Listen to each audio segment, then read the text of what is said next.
semuanya, perkenalkan nama saya Cucu Nudaya, NPM 20180101500576. Saya adalah mahasiswi bimbingan dan konseling angkatan 2018 di Universitas Indraprasta PGRI Jakarta. Di sini, saya akan menampilkan sebuah video proses konseling dengan menggunakan konseling realita. Video ini dibuat sebagai salah satu syarat mata kuliah praktik laboratorium konseling perorangan. Selamat menyaksikan.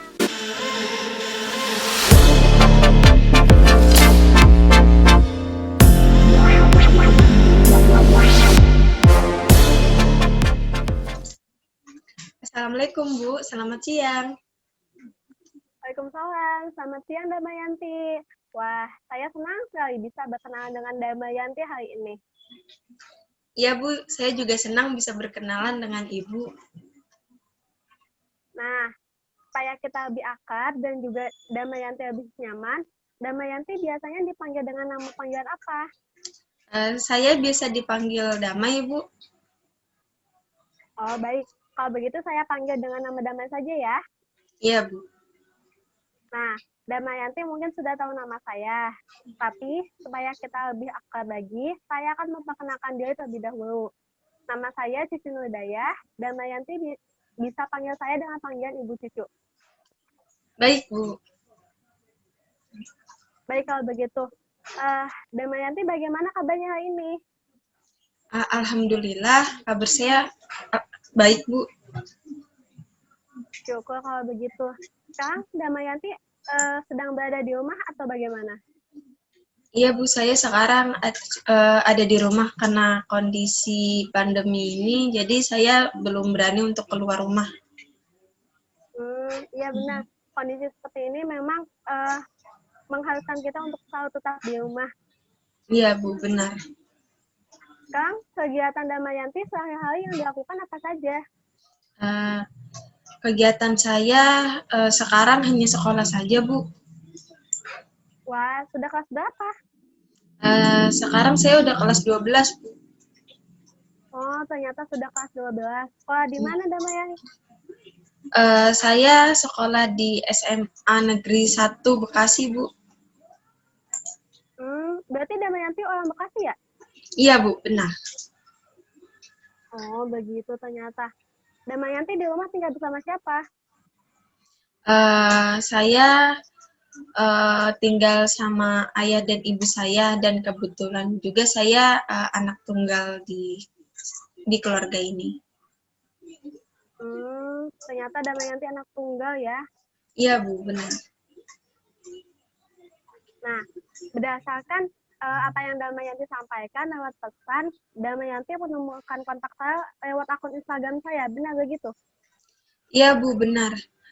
Sebenarnya saya sudah lama ingin melakukan konseling, akan tetapi saya masih agak bingung, Bu, harus kepada siapa, jadi masih agak ragu gitu, Bu. Begitu. Jadi apakah Damayanti sebelumnya belum pernah melakukan konseling? Belum, Bu.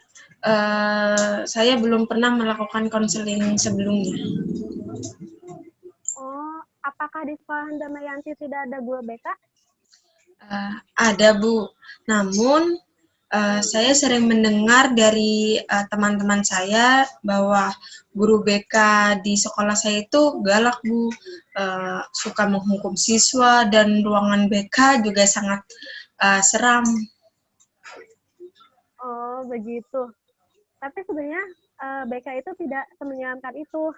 Jadi sebenarnya guru BK yang baik akan bisa membimbing Damayanti supaya Damayanti bisa menyelesaikan permasalahan yang Damayanti alami. Ya, benar. Nah, supaya Damayanti lebih nyaman dan supaya Damayanti lebih paham mengenai konseling, Ibu akan menjelaskan tentang konseling kepada Damayanti ya. Baik, Bu. Jadi, konseling adalah proses pemberian bantuan oleh tenaga ahli atau konselor atau juga bisa guru BK kepada klien, yaitu Damai. Nah, tujuan dari konseling ini adalah agar masalah yang sedang Damai hadapi bisa terentaskan atau bisa teratasi. tentunya dengan kemampuan yang Damayanti miliki sendiri, begitu. Hmm, lalu apa yang perlu saya lakukan untuk bisa melakukan proses konseling ini ya, Bu? Nah, di sini Damayanti perlu menceritakan apa yang Damayanti rasakan, apa yang Damai pikirkan secara jujur dan terbuka. Nah, bila Damai merasa khawatir, takut, atau Damayanti takut bahwa rahasia Damayanti akan terbongkar, bahwa apa yang diceritakan oleh Damayanti akan ibu sebarkan, Damayanti tidak perlu khawatir karena di dalam konflik ini adanya asas kerahasiaan, di mana semua proses konseling hanya ibu, Tuhan, dan Damai yang tahu. Iya, Bu. Bagaimana? Apakah Damai sudah paham? Ya, Bu. Saya cukup paham. Nah, tadi kan Ibu sudah menjelaskan mengenai asas kerahasiaan yang ada di konseling. Lalu, di konseling juga ada asas kesukaraan, di mana Damai secara sukarela bisa bercerita kepada Ibu mengenai apa yang Damayanti rasakan, dan juga Damayanti pikirkan.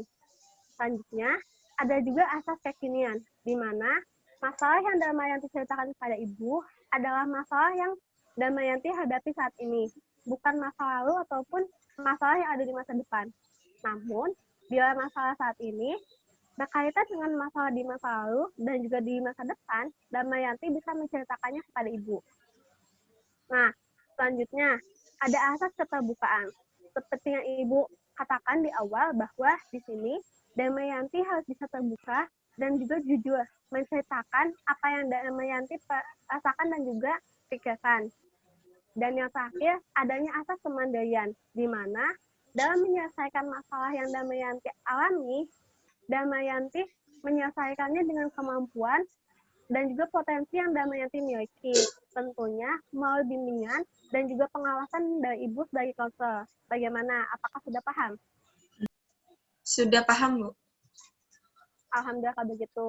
Nah, sebelumnya karena kita pandemi dan mengharuskan kita melakukan sesi counseling secara online melalui Zoom ini, mungkin nanti akan ada beberapa kendala yang terjadi, seperti hilangnya jaringan, atau mungkin mati listrik, seperti itu. Apakah Damayanti bisa memakluminya? Ya, saya bisa memakluminya. Baik, kalau begitu. Nah, untuk konseling hari ini, kita akan melaksanakan selama 30 menit. Apakah cukup? Insya Allah cukup, Bu. Baik, kalau begitu. Nah, sekarang apakah kita bisa memulai proses konseling? Bisa, Bu. Sekarang saya siap untuk memulai proses konseling ini. Baik, jadi apa yang ingin Damayanti ceritakan kepada Ibu hari ini? Jadi gini, Bu. Akhir-akhir ini saya sering tidak fokus untuk belajar, sehingga banyak materi yang tidak saya pahami.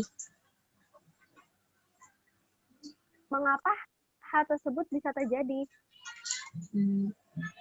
Saya merasa saat ini pandemi kan mengharuskan murid-muridnya itu melakukan pembelajaran di rumah, nah secara daring. Nah, saya itu merasa kurang efektif, jadi saya mengalami kesulitan untuk berkonsentrasi dalam pembelajaran ini, Bu. Jadi Damayanti akibat pandemi ini mengharuskan Damayanti untuk belajar secara daring, namun membuat Damayanti tidak bisa fokus untuk belajar, begitu? Iya, Bu, benar. Lalu, apakah ada lagi yang Damayanti rasakan? Saya merasa saya stres dengan keadaan saat ini. Banyak hal yang memenuhi pikiran saya. Apalagi saat ini kan saya sudah kelas 12 ya, Bu. Saya harus melakukan persiapan untuk ujian dan juga masuk perguruan tinggi. Tetapi seperti yang tadi saya katakan, saya sangat sulit untuk berkonsentrasi dalam belajar. Oh, begitu. Lalu nih, menurut Damai, apa yang menyebabkan Damai kesulitan untuk bisa konsentrasi dalam belajar secara daring ini? Saya sepertinya itu kurang istirahat, Bu, akhir-akhir ini. Jadi di situ saya merasa kurang berkonsentrasi. Oh, bagaimana bisa damai kekurangan beristirahat?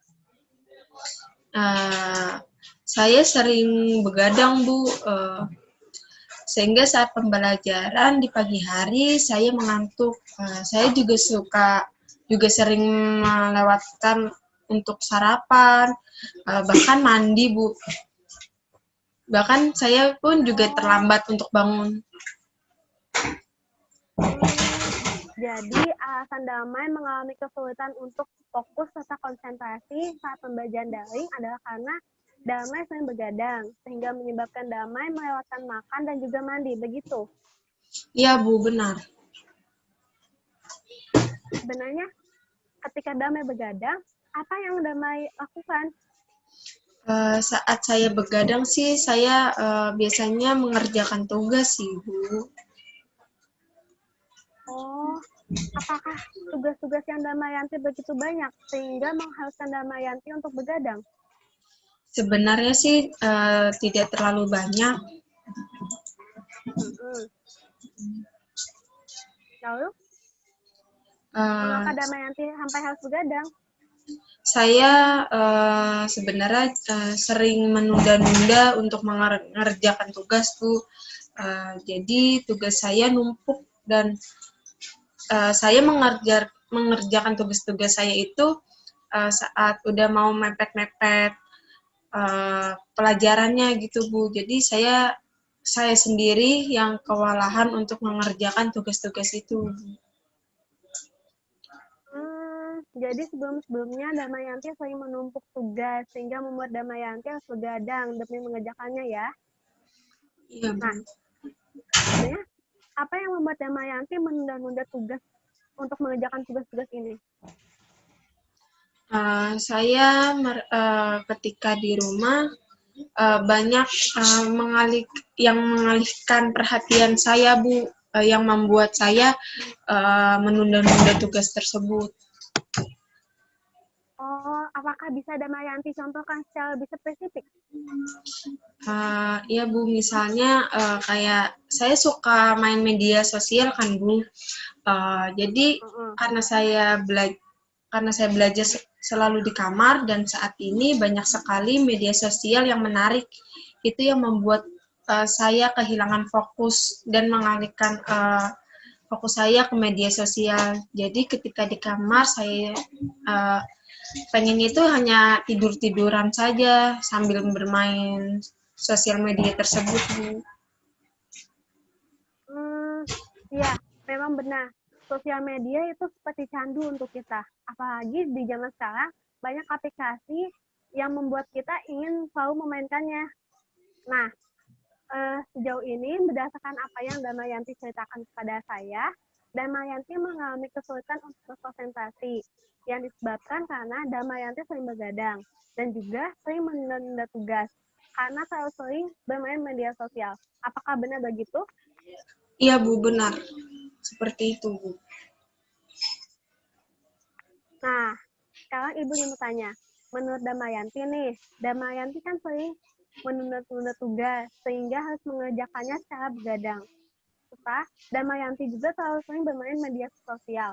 Apakah hal itu sepadan jika dibandingkan dengan mengurangi waktu Damayanti untuk beristirahat yang menyebabkan Damayanti tidak fokus untuk belajar? Sebenarnya enggak sih, Bu. Makanya saya ingin melakukan konseling ini karena saya ingin merubah sikap saya.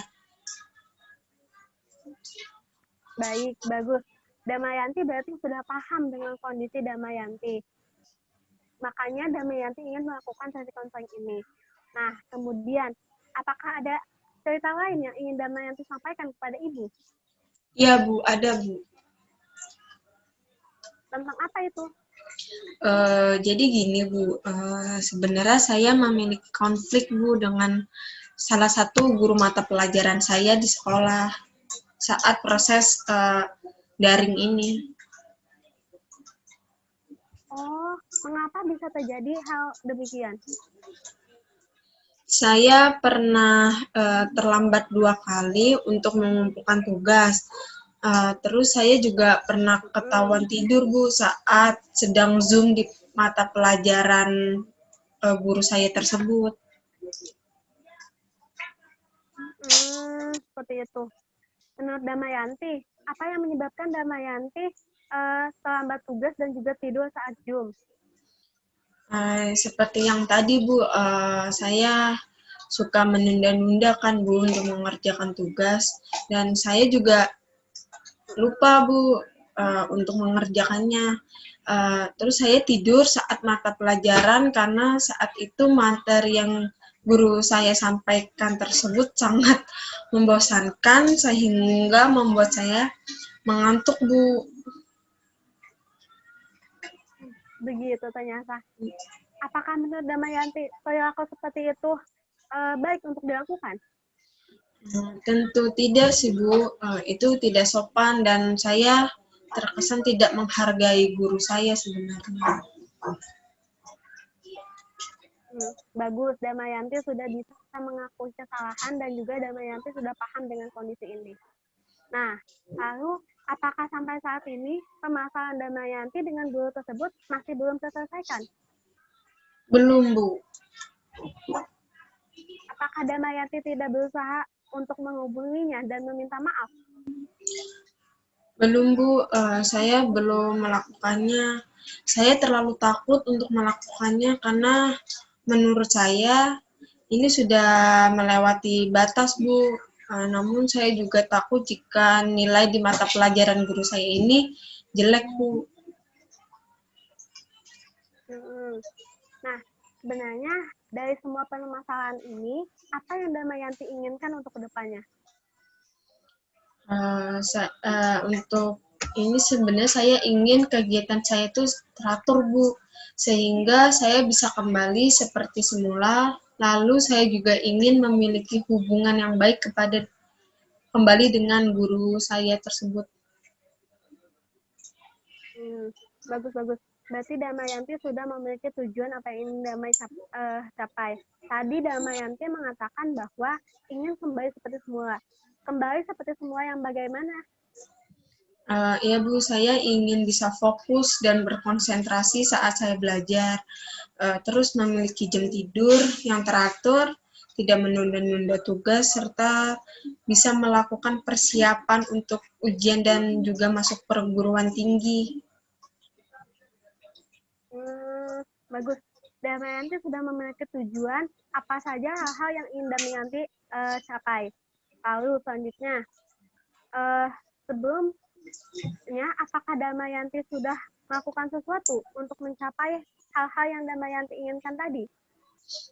Saya pernah mencoba untuk tidur di bawah jam 10 malam, Bu. Walaupun terkadang saya masih sering telat bangun. Saya juga mencoba menyelesaikan tugas jauh-jauh hari sebelum waktu pengumpulan, walaupun tidak semua tugas saya kerjakan, Bu. Begitu. Berarti Damayanti sudah pernah melakukan suatu usaha, namun Damayanti belum melakukannya secara maksimal. Benar begitu? Iya, Bu, benar. Baik. Menurut Damayanti, apa yang menyebabkan Damayanti tidak melakukan usaha-usaha yang tadi secara maksimal? Sepertinya karena tidak ada orang yang mengawasi saya dan juga mengingatkan saya, Bu. Jadi saya hanya bersemangat untuk berubah di awal aja, tapi kemudian saya lupa. Begitu ya. Ibu senang sekali Damayanti sudah bisa memahami kondisi Damayanti sendiri. Damayanti juga sudah mengetahui apa saja hal-hal yang menghambat keinginan Damayanti untuk mencapainya. Ya, Bu, benar. Oleh karena itu, saya ingin meminta bantuan agar Ibu bisa membantu saya, Bu, dalam masalah saya ini. Baik, kalau begitu. Lalu, apa rencana Damayanti saat ini agar keinginan Damayanti yang tadi Damayanti sampaikan bisa tercapai? Mungkin saya bisa memulainya dengan membuat jadwal kegiatan, Bu, agar kegiatan sehari-hari saya bisa teratur. Hmm, bisa Damayanti ceritakan kegiatan sehari-hari Damayanti lebih rinci lagi kepada Ibu? Iya, Bu, jadwal kegiatan yang akan berisi apa saja kegiatan yang akan saya lakukan setiap harinya, yang dimulai dari waktu saya bangun tidur, waktu saya untuk belajar, waktu saya untuk istirahat dan makan, waktunya untuk saya ibadah, waktu saya untuk bersantai, dan waktu saya tidur lagi. Bagus sekali. Ibu suka dengan ide Damayanti itu. Lalu, apakah Damayanti memiliki tambahan rencana yang lain?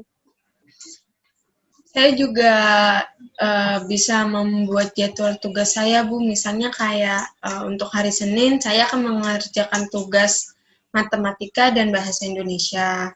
Lalu Selasa bahasa Inggris dan IPA, dan seterusnya. Saya juga harus bisa menyelesaikan tugas pada hari itu, Bu. Sehingga tugas saya akan selesai dan tidak perlu begadang lagi. Wah, Ibu suka sekali dengan ide yang Damayanti sampaikan. Ide Damayanti sangat hebat. Ya, Bu, terima kasih.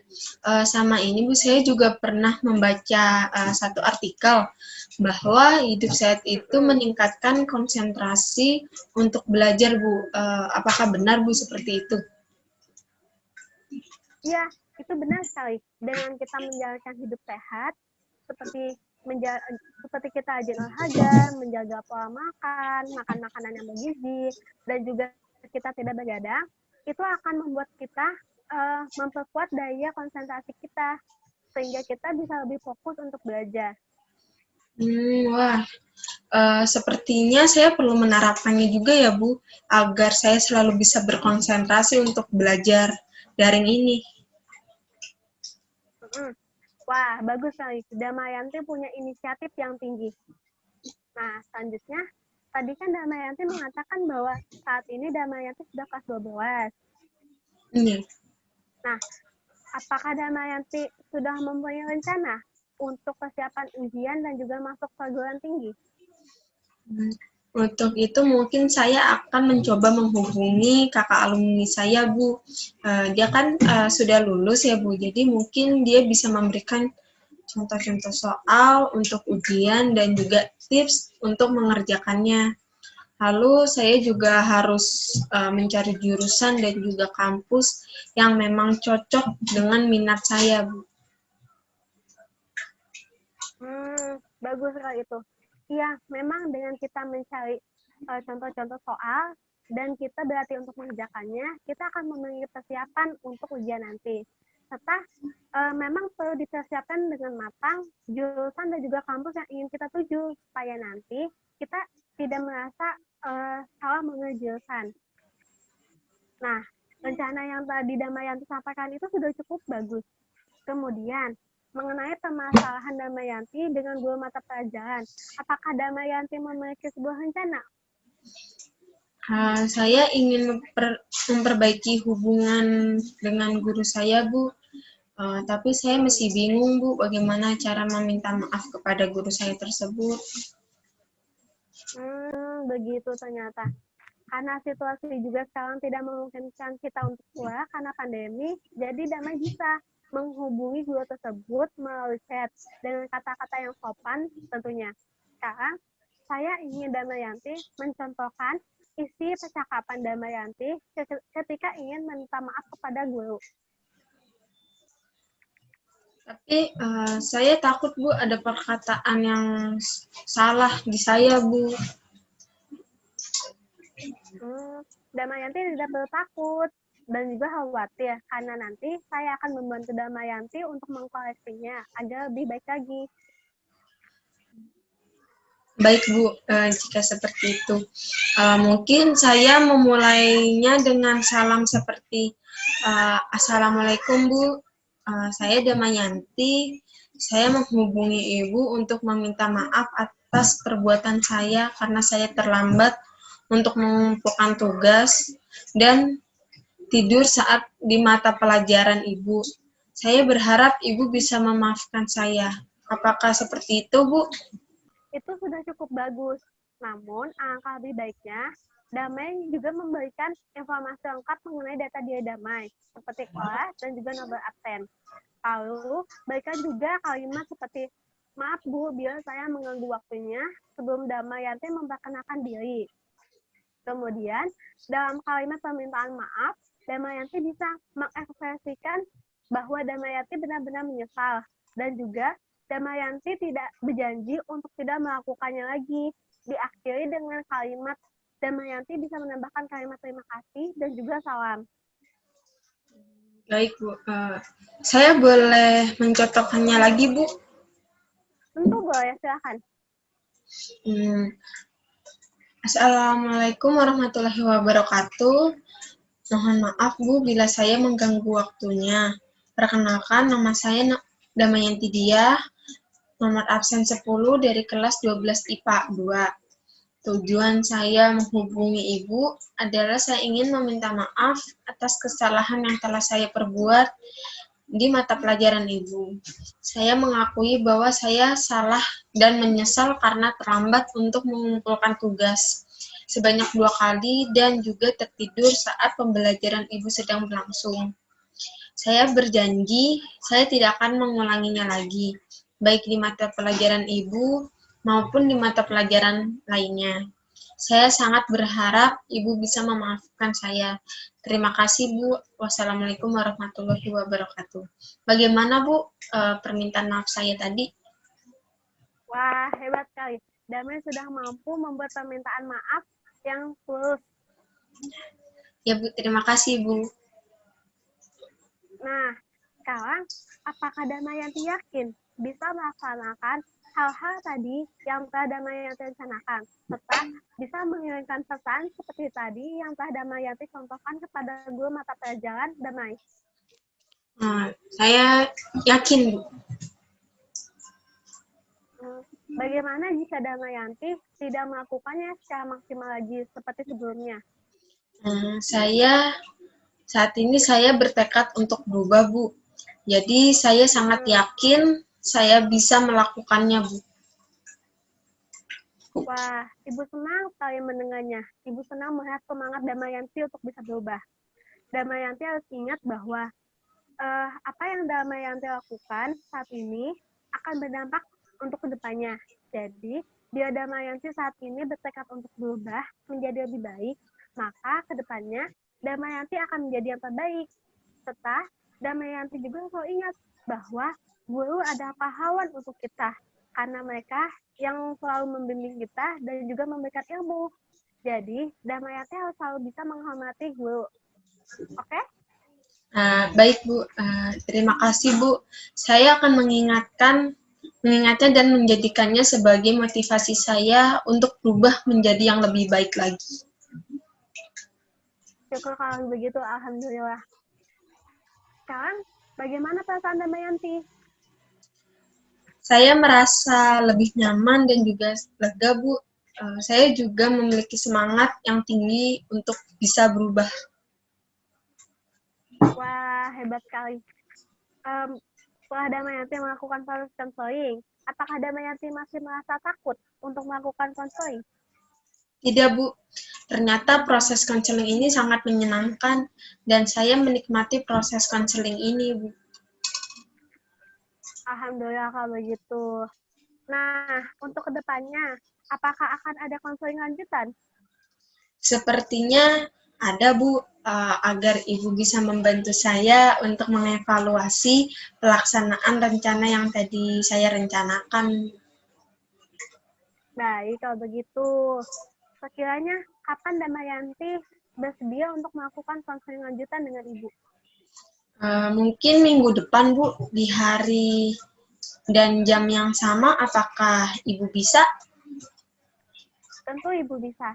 Jadi minggu depan kita akan bertemu lagi lewat Zoom di hari dan minggu, dan juga jam yang sama. Baik, Bu.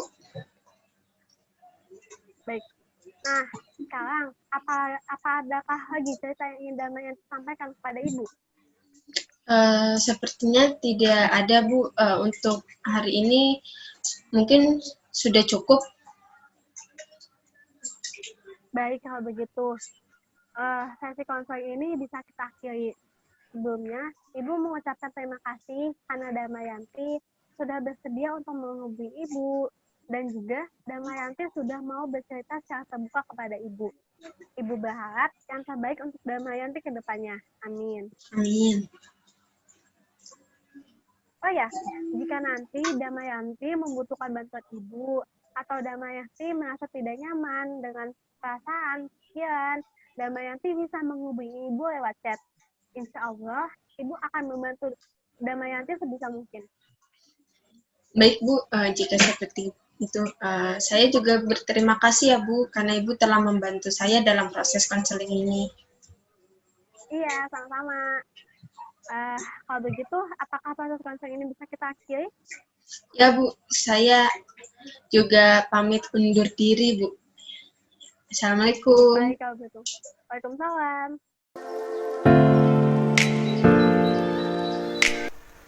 Demikian video konseling yang telah saya buat. Mohon maaf apabila ada kesalahan. Saya berharap kalian semua bisa memberikan kritik dan saran yang bersifat membangun sebagai bahan evaluasi untuk saya ke depannya. Terima kasih. Wassalamualaikum warahmatullahi wabarakatuh.